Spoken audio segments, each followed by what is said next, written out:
We are recording across multiple tools. Oh my God, every platform. Hello, Kate. Hello, Dominic. Fancy seeing you here. I know. We exist in the same time and place and space, but not really. I don't believe it.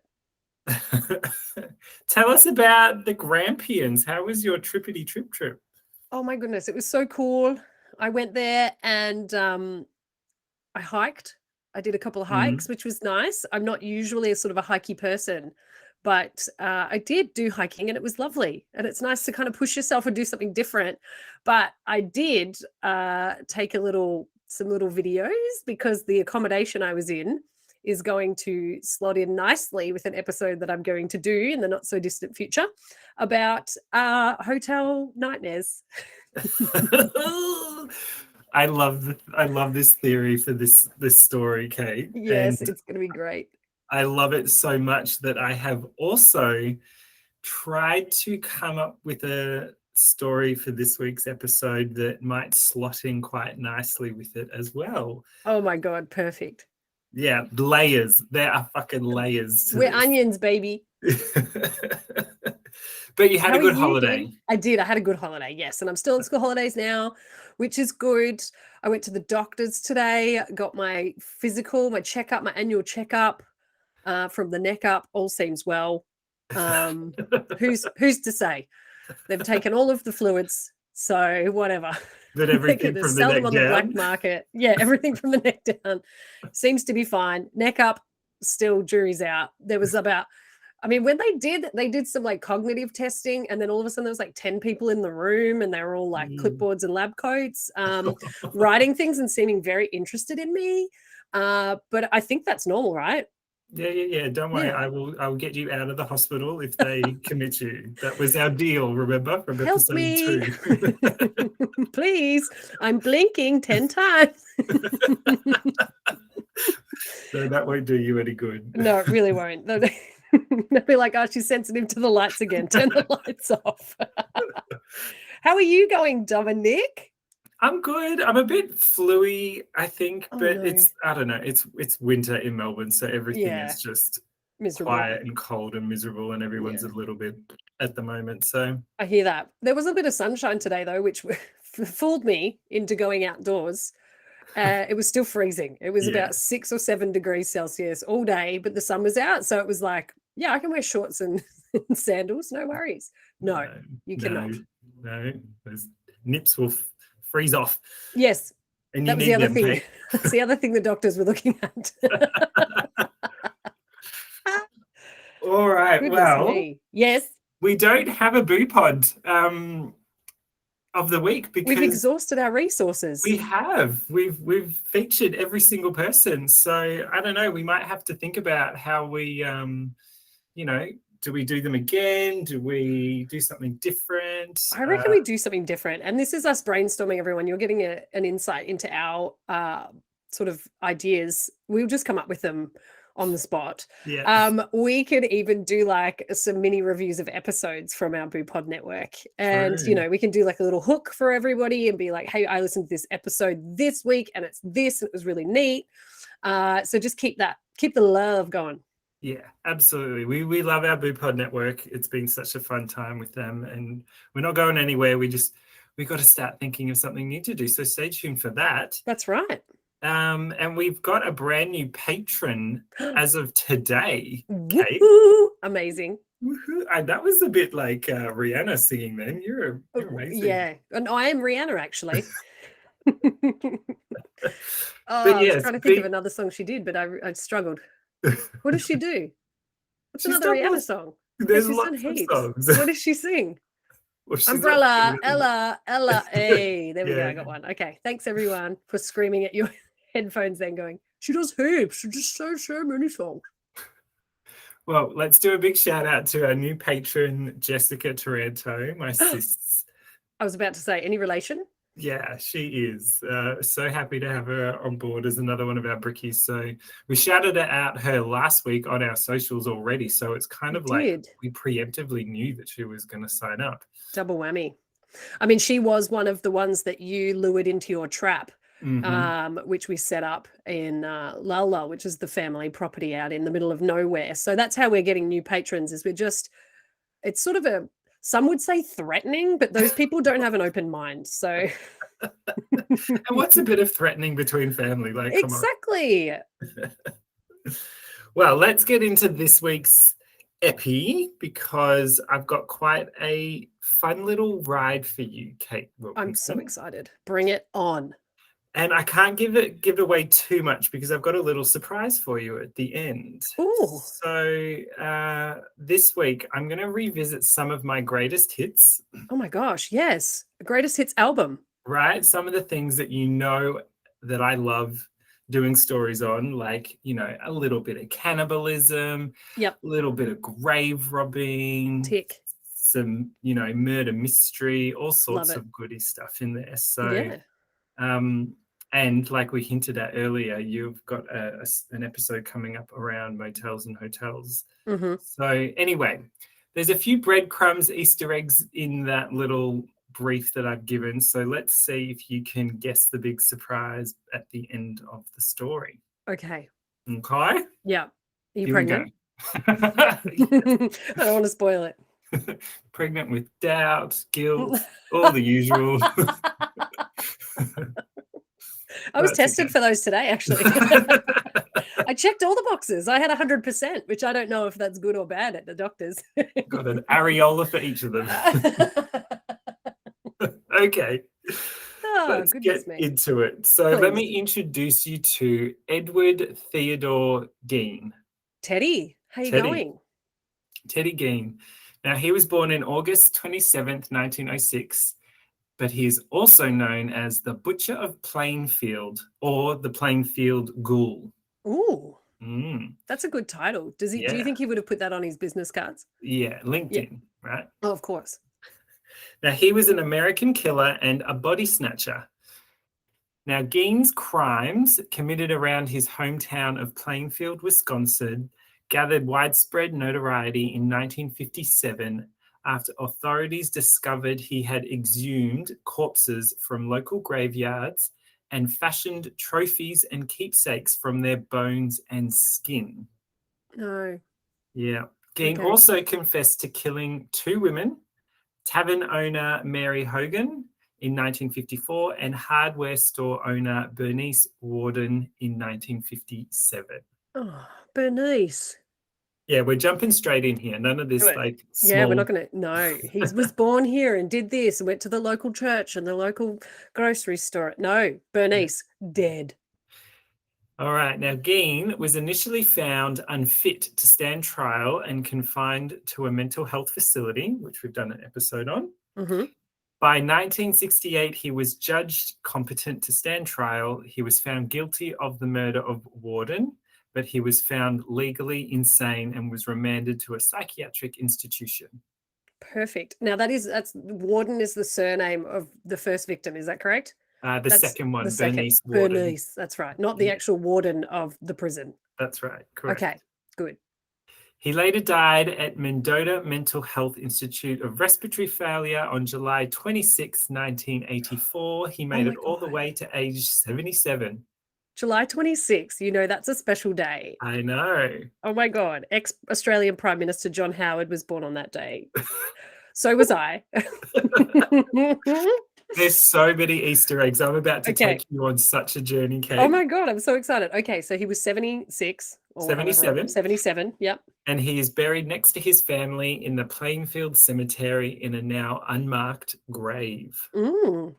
Is that so people didn't double down and rob his grave? You will hear all about it. Yes, bring it on. So let's go back in time, shall we? To Gein's childhood, because, they're always so great childhoods.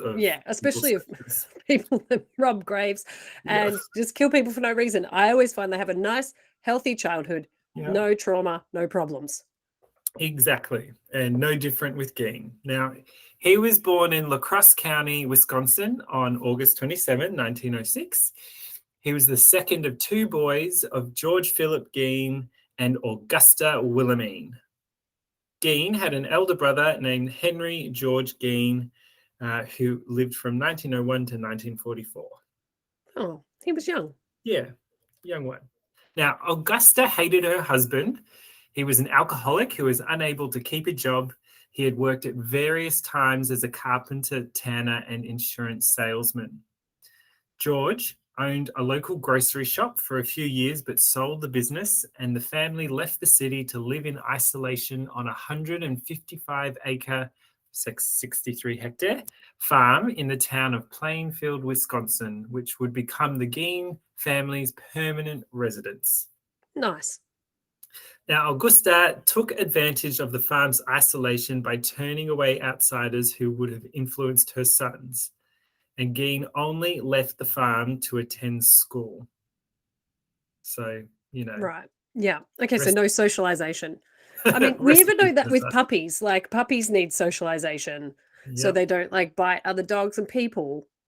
Same for kids. You're a teacher. You know all about this. Don't ask me. Please don't. I really struggle with the basics, but I'm employed. So what are you going to do? Yeah. Now, outside of school, Gein spent most of his time doing chores on the farm.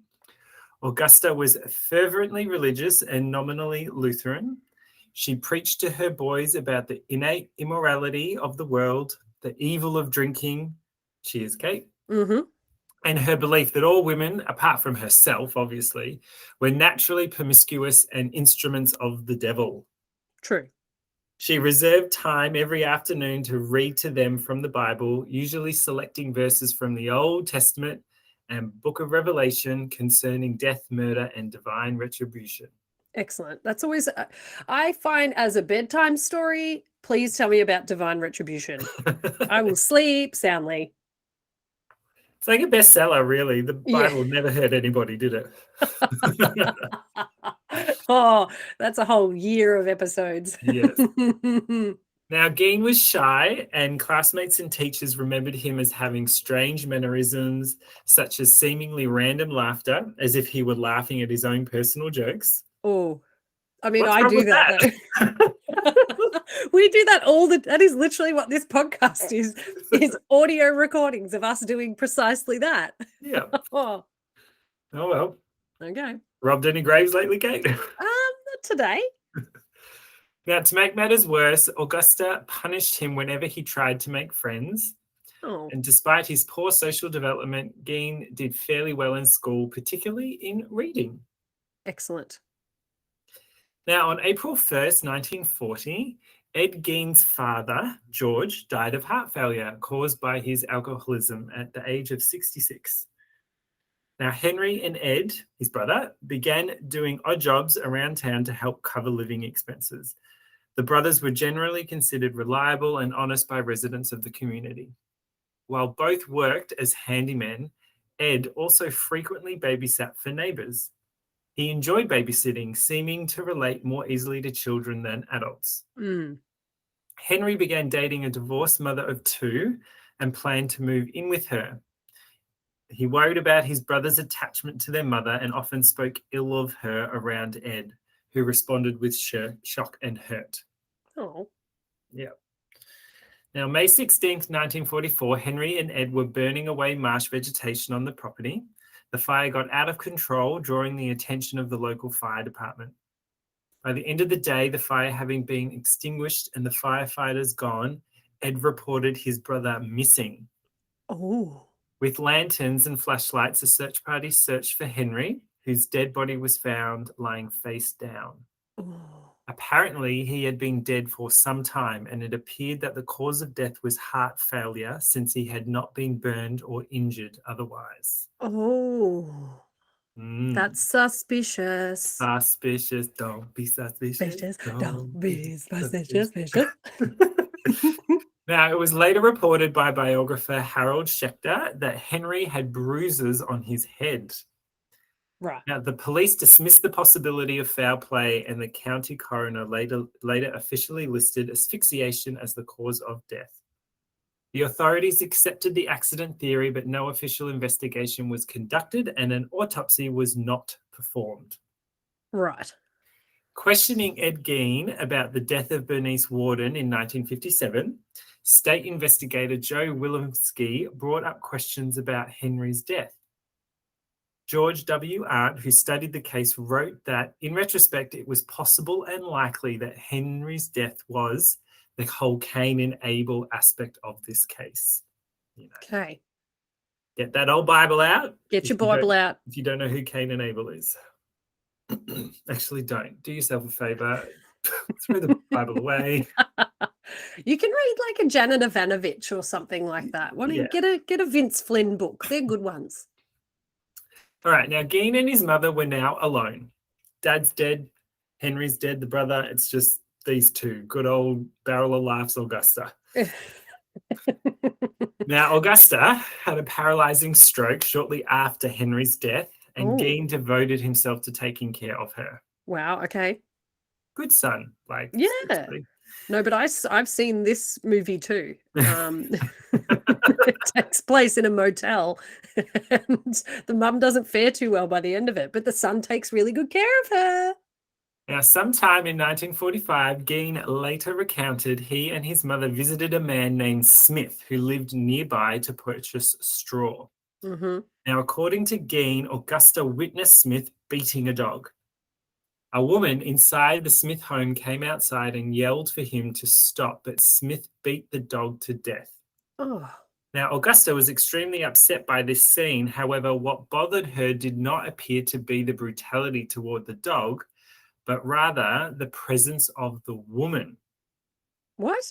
Now, Augusta told Ed that the woman was not married to Smith, so she had no business being there. Oh, my Smith goodness. harlot, Augusta angrily called her. She had a second stroke soon after, and her health deteriorated rapidly. She later died on December 29th, 1945, at the age of 67. Ed was devastated by her death, and in the words of author Harold Schechter, he had lost his only friend and one true love, and he was absolutely alone in the world. Mm. There's a lot to unpack there, Dom. So mum's not bothered about John Smith beating up this dog. I've just called him John Smith. I don't know if that was his name, but it was more that the woman who wasn't married to Smith came out and was like, "Stop beating the dog." Yep. And she was like, "Hey, you shut up, you harlot." There's a lot going on there. A lot of hatred there. Yeah. All right, what did Geen do for work? Now, Geen held on to the farm and earned money from odd jobs. He boarded up rooms that were used by his mother, including the upstairs, downstairs parlor, and living room. Great. Leaving them completely untouched. Healthy. While the rest of the house became increasingly squalid, these rooms remained pristine. Geen lived thereafter in a small room next to the kitchen.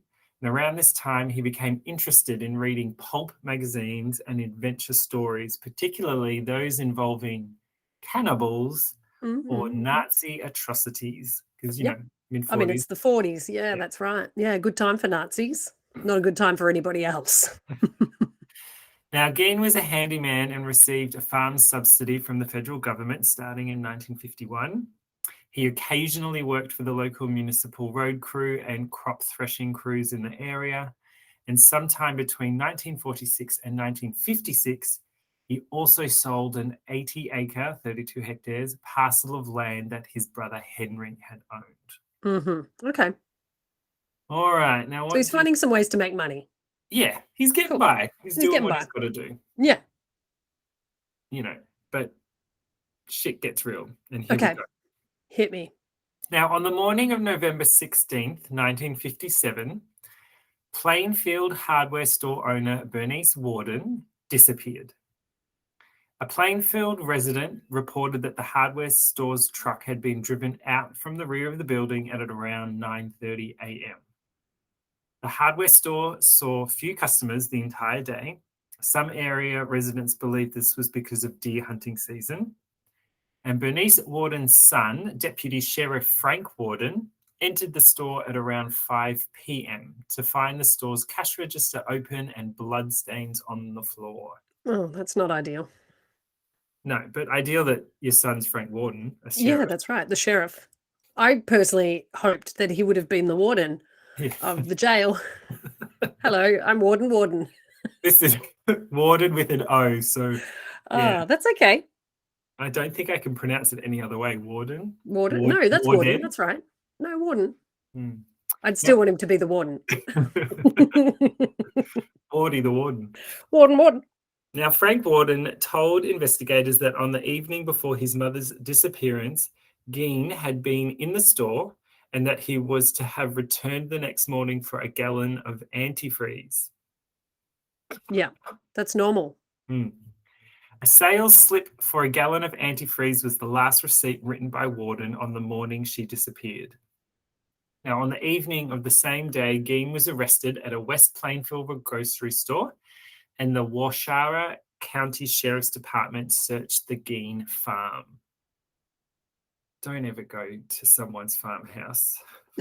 Just in general, is that our survival tip for today's episode? I think it is. Just don't go to people's farmhouses. It's never a pretty sight. It's not idyllic. There's death at farms. It's quite common. Yes, you're right. Yeah, we're going to paint that. We're just going to generically tar all of the farms as death houses. The end. I'm sorry. I don't mean to pew. No, I like it. Did you say pew? It's one of my favorite things to say. I'm not going to pew that. Oh, that's great. No, but especially this one where he's boarded up all of the rooms that his mum ever set foot in, and he's sleeping in the broom closet next to the kitchen, and there's shit everywhere, and it's weird. So yes, his farm, 100%. Don't go there. Stay away.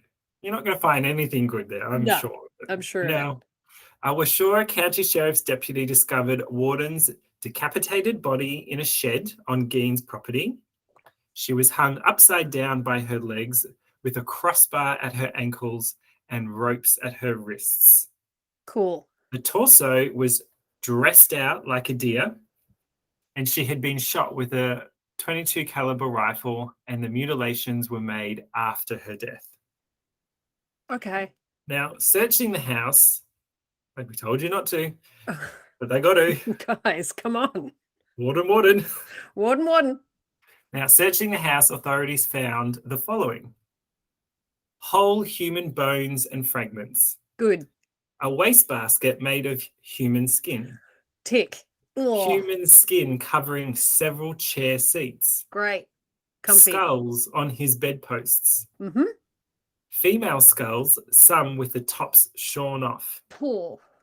Bowls made from human skulls. Yep. A corset made from a female torso, skin from shoulders to waist. Great. Leggings made from human leg skin. Holy shit. Masks made from the skin of female heads. No. Mary Hogan's face mask in a paper bag. Yeah. That was the first victim. Just for travel. Just so you can travel with it. Mm-hmm. Mary Hogan's skull in a box. Yep. Bernice Warden's entire head in a burlap sack. Yes. Bernice Warden's heart in a plastic bag in front of Geen's potbelly stove. Yeah, well, yeah. I mean, if you're going to cook it and eat it, that's a good place to put it. Mm-hmm. 9 vulva in a shoebox. 9. 9. A young girl's... I'm yes? sorry, 9. Yeah. I'm just going to throw it out there. That's an odd number, correct? Like, I'm not a mathematician. It's all odd. Yeah. Okay, but don't they come in pairs? I'm probably not the best person to ask on this. I think it is the whole... Oh, the whole vulvae. thing. Okay, all right. Just great. I'm really glad I clarified that. This is good. This is good. A young girl's dress and the vulvas of 2 females judged to have been about 15 years old. Great. Good. A belt made from female human nipples. No. Thank you, Kate, for making that comment earlier today. I didn't even do it on purpose, and it's come back to haunt me. Yeah. Oh, my giddy aunt. Okay. Almost done. What a shopping list. 4 noses, Mhm. a pair of lips on a window-shade drawstring, Yep. a lampshade made from the skin of a human face, and fingernails from female fingers. Great. So they Okay, didn't find much then. no. Is that what you're saying? We warned you, don't look. Oh, don't look. Especially at this guy's house. Holy moly. Do you know what? Okay. The first, like, yeah. I mean, just finding the body, I'd be like, I'm out. Like the body in the shed. No, I'd be like, see us. Yeah. Holy gosh. All right. Well, that's the worst of it. Okay. All right. Excellent. I have to Now, compose myself. yeah. Now, these artifacts were photographed at the State Crime Laboratory and then decently disposed of. Mm-hmm. Now, when questioned, Geen told investigators that between 1947 and 1952, he made as many as 40 nocturnal visits to 3 local graveyards to exhume recently buried bodies while he was in a daze-like state. Mm-hmm. On about 30 of those visits, he said he came out of the daze while in the cemetery, left the grave in good order, and returned home empty-handed. On the other occasions, he dug up the graves of recently buried middle-aged women he thought resembled his mother and Mm. took the bodies home where he tanned their skins to make his paraphernalia. Great. Yeah. Yeah, that's good. Good. Now, Geen admitted to stealing from 9 graves from local cemeteries and led investigators to their locations. Alan Wilominski of the State Crime Laboratory participated in opening 3 test graves identified by Geen. The caskets were inside wooden boxes. The top boards ran crossways, not lengthways, and the tops of the boxes were about 2 feet or 61 centimeters below the surface in sandy soil. Now, Geen had robbed the graves soon after the funerals while the graves were not completed. The test graves were exhumed because authorities were uncertain as to whether the slight Geen was capable of single-handedly digging up a grave during a single evening. They were found as Geen described. 2 of the exhumed graves were found empty. One had a crowbar in place of the body, like in place of the body, Yeah. and 1 casket was empty. 1 casket Geen had failed to open when he lost his pry bar, and most of the body was gone from the 3rd grave. That's the thing. It's like, okay, Cheryl, you're coming with me. Off we go. He's thrown the body over his shoulder, the lifeless corpse dangling around, and then he gets to the next one, digs the hole, and goes, shit, where did I put my crowbar?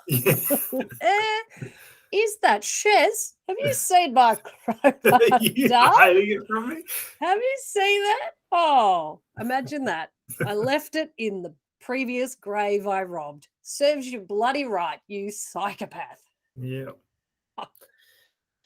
Now, Geen had returned rings and some body parts, out of whatever sense of respect. Yeah, okay. And so therefore, Geen's confession was largely corroborated. Mm-hmm. Now, soon after his mother's death, Geen began to create a woman suit so that he could become his mother. Great. To literally crawl into her skin. Yeah, cool. Now, Geen denied having sex with the bodies he exhumed, explaining they smelled too bad. Yeah. Oh, yeah. You're not going there. No. Cool. Now, during State Crime Laboratory's interrogation, Geen also admitted to the shooting death of Mary Hogan, the first one, a tavern owner missing since 1954, whose head was found in his house, but he later denied memory of the details of her death. A 16-year-old youth whose parents were friends of Geen and who had attended ball games and movies with him reported that Geen kept shrunken heads in his house, which Geen had described as relics from the Philippines sent by a cousin who had served on the islands during World War II. Upon investigation by the police, these were determined to be human facial skins carefully peeled from corpses and used by Geen as masks. Top notch. What a guy. Holy frioli. Now, Geen was also considered a suspect in several other unsolved cases in Wisconsin, including the 1953 disappearance of Evelyn Hartley, a lacrosse babysitter. Lacrosse as in the town. Oh, okay. I thought She played lacrosse and she was a babysitter. No, she was a lacrosse babysitter. So she babysat for other kids that played lacrosse. Yeah. I'm just trying to add a little bit of levity because I'm so disgusted I by know. everything that we've been through. I'm just really leaning on my coping mechanisms right here. Well, it's been a while since I've gone in real Oh, I hard, know. and this is a Boom. really good one. There you As go. in, there's something coming that I'm excited to share. Oh my goodness me. Okay. Now, during questioning, Washora County Sheriff Art Sheshley, Sheriff Schley? we'll just call it Art, Okay. reportedly assaulted Geen by banging his head and face into a brick wall. Whoops. SARS. SARS, not SARS. Now, as a result, Geen's initial confession was ruled inadmissible. No, why? Because they think that it was, what's that word? Coerced. Coerced. Yeah. Okay. Now, Art died of a heart failure at the age of 43 in 1968, just before Geen's trial. No, that's the third heart failure. I know. Oh. And many who knew Art said he was traumatized by the horror of Geen's crimes. Fair. And this, along with the fear of having to testify, especially about assaulting Geen, caused his death. I think that's false. I think he was poisoned. Well, one of Art's friends said he was a victim of Ed Gein as surely as he had been butchered by him. Yeah, agreed. Yeah. One way or another. All right, the trial. Now, on November 21st, 1957, Gein was arraigned on one count of first-degree murder in Washora County Court, where he pleaded not guilty by reason of insanity. Mm-hmm. Gein was diagnosed with schizophrenia and found mentally incompetent, thus unfit for trial. He was sent to the Central State Hospital for the Criminally Insane, now the Dodge Correctional Institution, a maximum security facility in Waupun, Wisconsin, and later transferred to the Mendota State Hospital in Madison, Wisconsin. Now, remember, we've done a previous episode on a fella that also dug up corpses. Mm-hmm. And remember, schizophrenia was also a result or, was included in the story. Yeah. And we talked a lot about how schizophrenia and how reality is very different and so on. So yeah, as serious as all this is, and as much as Ed has done some horrific things, we're not trying to make excuses, but schizophrenia is a real thing and we have to acknowledge that. Sure. Yeah. Now, in 1968, doctors determined Gein was mentally able to confer with counsel and participate in his defense. So therefore, the trial began on November 7th, 1968, so about 11 years later, and it lasted 1 week. A psychiatrist testified that Gein had told him that he did not know whether the killing of Bernice Worden was intentional or accidental. Gein had told him that while he examined a gun in Warden's store, the gun just went off, killing Warden. Yeah, sounds right. Gein testified that after trying to load a bullet into the rifle, it discharged. He said he had not aimed the rifle at Warden and did not remember anything else that happened that morning. I just wanted to see if it would work. Yeah. So I just loaded a bullet into it and then I pointed it at the woman and then pulled the trigger, and for some reason she got shot. Yeah. It's so weird. Now, at the request of the defense, Gein's trial was held without a jury, with Judge Robert H. Golmer presiding. Now, Gein was found guilty by Golmer on November 14th. A second trial dealt with Gein's sanity, and after testimony by doctors for the prosecution and defense, Golmer ruled Gein not guilty by reason of insanity and ordered him committed to Central State Hospital for the criminally insane. Gein spent the rest of his life in a mental hospital. Judge Golmer wrote, due to prohibitive costs, Gein was tried for only one murder, and that was Mrs. Worden. He also admitted, though, to killing Mary Hogan. Yeah, okay. Okay. So what happened to Gein's property? Oh, yeah. The house. Who would want to live there? Now, The Gein's worst house. museum in the state. Yes. We told you all not to go there. We told you not to go there. Now, Gein's house and 195-acre property were upraised at $4,700 or equivalent to $44,000. What's the whole lot of it? Yep. Oh, okay. His possessions were scheduled to be auctioned on March 30th, 1958, amidst rumours that the house and the land it stood on might become a tourist attraction, Yeah, of course. which is very fair. Yeah. Early on the morning of March 20th, the house was destroyed by fire. A deputy fire marshal reported that a garbage fire had been set 75 feet from the house by a cleaning crew who were given the task of disposing of refuse. That hot coals were recovered from the spot of the bonfire, but that the fire did not spread along the ground from that location to the house. And then those cleaners died of heart failure. Yes, Kate. I'm just imagining that auction. I'm going back to you saying his stuff was auctioned off. Oh, our next lot is this lovely lamp made of ladies' skin. Starting off at $10. Anyone? $10. Ugh. No, thank you. Now, lo and behold, arson was suspected, but the cause of the fire was never officially determined. It is possible that the fire was not considered a matter of urgency by Fire Chief Frank Warden, the son. Stop it. He's the fire chief now? Wasn't he the As well. sheriff for 5 minutes? Oh, he is as well. Oh, it's a small town, of course. And he's also the warden of the prison, I hope. Okay, so he's like, don't worry about it. The old Gein house is on fire. Do you know what, guys? Just take a seat, crack another beer. You know, don't Let it go. just let it go. Now, when Gein learned of the incident while in detention, he shrugged and said, just as well. Yeah, fair. What am I going to do? Yeah. I'm here forever, apparently. I don't need a house. Now, Gein's 1949 Ford sedan, which he used to haul the bodies of his victims, was sold at public auction for $760, equivalent to $7,100 today, That's so cheap.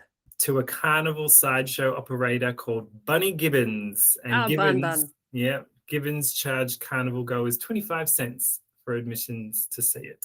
That's pretty good. Good on you, Bunny. Now, Gein died at the Mendota Mental Health Institute due to respiratory failure. Oh my God, not heart failure. Secondary to lung cancer on July 26, 1984, at the age of 77. Over the years, souvenir seekers chipped pieces from his gravestone at the Plainfield Cemetery until the stone itself was stolen in 2000. It was recovered in June 2001 near Seattle, Washington, and was placed in storage at the Washoe County Sheriff's Department. The gravesite itself is now unmarked but not unknown. Gein is interred between his parents and brother in the cemetery. Okay. So we've got the brother and then mum and then nothing here. Don't worry about this empty spot that looks awfully like a place we could put a grave, and then papa.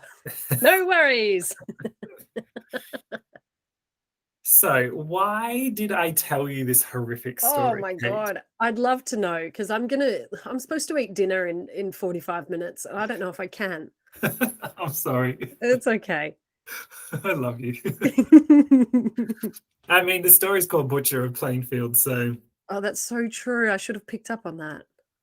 Oh. The reason is because for those listeners that don't know Kate and I and our history, I obviously have a very big thing for horror film and, you know, horrors from all different decades, and movies like Psycho and Texas Chainsaw Massacre and all these horror classics are they're just a huge part of who I am, and I just love them. So I thought I would go down the rabbit hole of finding out the truth behind all these amazing films. Oh my God, this is a surprise, and it is a treat. And I am only just unwrapping the first little layer, because this is not the only story I've got to tell. It's the only one I'm telling in this episode, but okay. It's the tip of the iceberg. The tip of the iceberg of all the true stories that have inspired all of our favorite horror films. Yes. Now, Gein's story has had a lasting effect on American pop culture, as evident by its numerous appearances in film, music, and literature. It's had a lasting effect on my bowels also. So that is great. The tale first came to widespread public attention in the fictionalized version presented by Robert Bloch in his 1959 suspense novel, Psycho. In addition to Alfred Hitchcock's 1960 film of Bloch's novel, Psycho, Gein's story was loosely adapted into numerous films, including Deranged in 1974, In the Light of the Moon, 2000, and it was also known as Ed Gein as another film in 2001, Ed Gein, The Butcher of Plainfield in 2007, Ed Gein, The Musical in 2010. Stop it. And the Rob Zombie films House of a Thousand Corpses and its sequel, The Devil's Rejects. Wow. Gein also served as the inspiration for a myriad of fictional serial killers, most notably Norman Bates, Leatherface, The Texas Chainsaw Massacre. Yes. Buffalo Bill, The Silence of the Lambs. Yeah. And the character Dr. Oliver Thredson in the TV series American Horror Story Asylum. Oh, so much content from this one psychopath. Right. Now, the song Young God from the Swans EP of the same name is told from Gein's perspective. Oh. American filmmaker Errol Morris and German filmmaker Werner Herzog, which everyone should know, attempted unsuccessfully to collaborate on a film project about Gein from 1975 to 1976. Morris interviewed Gein several times and ended up spending almost a year in Plainfield interviewing dozens of locals. The pair planned to secretly to exhume Gein's mother from her grave to test a theory, but never followed through on the scheme and eventually ended their collaboration. The aborted project described in 1989 New Yorker profile of Morris. Now, the character Patrick Bateman in the 1991 novel American Psycho and its 2000 film adaptation mistakenly attributes a quote by Edmund Kemper to Gein, saying, "You know what Ed Gein said about women? He said, when I see a pretty girl walking down the street, I think two things. One part of me wants to take her out, talk to her, be real nice and sweet and treat her right. The other part wonders what her head would look like on a stick." Oh my goodness. Anyway, it goes on and on and on. There's been bands, Marilyn Manson's done music about it. There's in Slayer's album, there's songs. Like, Gein is this, for whatever reason, not that what he did is not horrible or noteworthy, but yeah, he has, for whatever reason, just turned into this person that's inspired so much art, right? And I just thought, I wanted to go back and find out what's the truth behind a lot of these films. And yeah, of course, a lot of it's bullshit, and there's a lot of creativity and imagination, but that's okay. But it makes you think, though, what's the difference between this guy and all the other serial killers and psychos? And okay, I haven't even heard of this person, so I'm learning all of this stuff. This is so good that I've seen a majority of the films and heard a majority of the songs and all of that sort of stuff that you just mentioned, but had no clue of. I never looked into what it was based off or inspired by, or okay, there's where so it many all came from. And I mean, something like, I'm sorry, whether you like it or not, Psycho is absolutely groundbreaking for cinema, for lots of things. Phenomenal. You all need to go read about it, because how it was done and what they did and everything, as a film, as a novel, as everything, it's really quite game-changing. Yeah. Why we keep going back to it. But yeah, so Ed Gein is just the first of a series of stories, Kate, that I'm going to introduce you to, of these people that have inspired at least film the way that you and I know it and what we were brought up on. So yes. I have two more people to introduce you to over the next few weeks, and I'm going to leave it a complete surprise. Oh, I'm so excited. I'm not even going to look at the episode titles. Like, I did not look at the episode title today, and so I had no idea what we were talking about. I just turned up for the ride, and what a ride that was. I am so excited.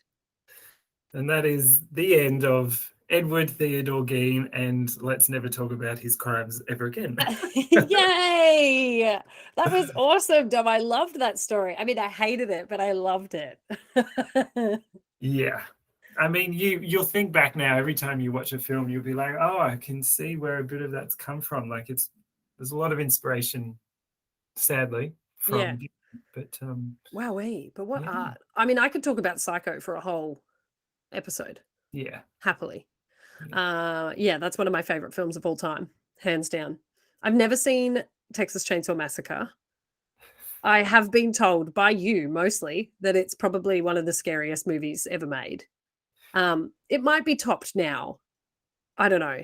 I'm not, again, I say to everybody, I don't really watch a lot of scary movies, but I have seen a lot of scary movies. I think because people say, no, you need to see it. Like it's a really good film. If it's a good film, no worries. If it's just gory or just, doing it for the jump scares or whatever, no. But if it all makes sense and ties in, then I'll 100% watch it because I love movies. But, okay.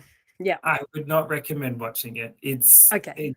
I don't think it can't be compared or spoken about in the same category as Psycho. Okay. Yeah.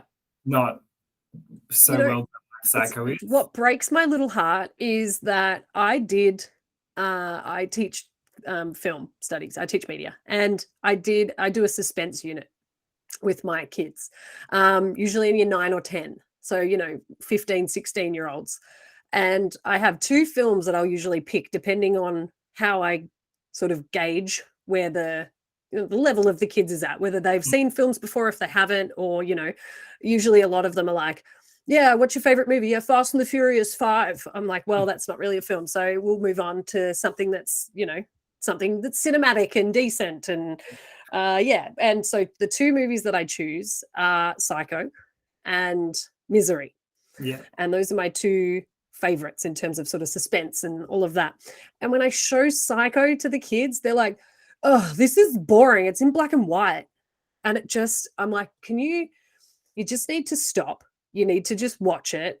But it is really challenging to get a 15, 16-year-old across the line to understand the magic that is Psycho, because it was created in an era that was so particular, and it's so creative, and it's art, like it's an actual art piece. It's not designed to be like flashy and CGI and all that. It's all handmade. It's all I could literally talk about it for a whole episode. But I just hope that there's 15, 16-year-olds, out there that have seen Psycho, have been forced to watch it by me, and then years later they go, actually, I did this in media, and watch it again and go, oh, now I get it. Now I get why Miss Wilco was so annoyed at me and she was so bothered that we hated this movie. But now I get it. That's all I can hope for. It will. It is that good. Yeah. And they are the only 2 films, Psycho and Texas Chainsaw Massacre, for 2 very different reasons, that they've ever actually inflicted or set off a panic attack or, such terror in me. Oh, really? For 2 very different reasons, but they are the only 2 films that have ever had that effect on me. So when I found the story of Ed Gein, I had to share it. Oh, that was so great. I loved it. I really, truly loved every second of that. In a morbid sense. Yeah. Thank you so much, Dom. I cannot wait. So are you going to do these as like a series ongoing, or are we going to have to wait? Or I think I might dot them here and there because they are quite confronting a story. Okay. And yeah, I get that. Can only do so many of them so often.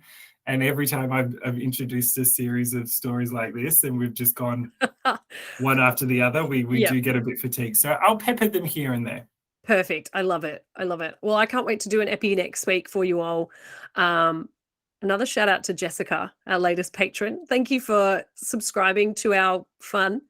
And if you are a patron as well, Dom has just released our bonus content, our bonus episode, which is our take on the Stanford Prison Experiment, which if you haven't listened to that episode of our podcast, you should go back and do that. And then if you want to hear us review the film of it, which was very funny, I laughed. I really, truly laughed. It was really fun. And it's like a cute little bite size. It's like a 25-minute epi bonus, and it'll only cost you $4.50. Go and get it. Go and sign up for it. Sign up. Keep yourself busy. There's always cool stuff coming your way. I love it. And make sure you jump on our socials, because we're doing reels and stuff now. We're trying to join the 21st century. Says us on a podcast, which is so 21st century. And we're doubling down. Yeah. Yes, and our TikTokies. And Instagram as usual. We're also on Facebook, but that's neither here nor there. We like the reels and stuff, so we're doing that. It's more fun. Yeah. Get on board. We love you all. And I love you, Dom. I love you, Kate. Thanks for powering through with that. That was wonderful. And I can't wait to hear your story next week. So see you then. Then love you. Bye.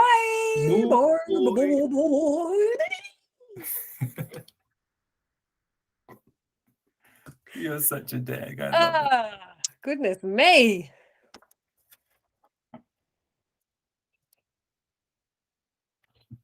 That was wild.